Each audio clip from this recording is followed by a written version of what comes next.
Want to know how to check what devices are you logged in or where you are logged in Dola AI for your security?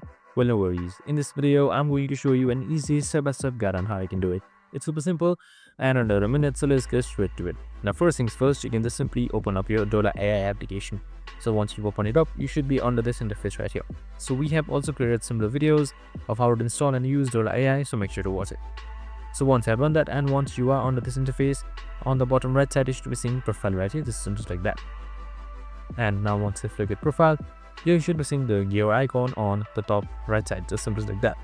So now once you click this gear icon, here just simply select Dola account. So now once you select the Dola account, here you should be seeing devices, just simply select that. And you should be under your devices that you are logging, and your devices should be shown right here with the time itself. And that's it. I hope this video helped. If it did, make sure to like, subscribe, and tune in with us for more of these videos. See you in the next one.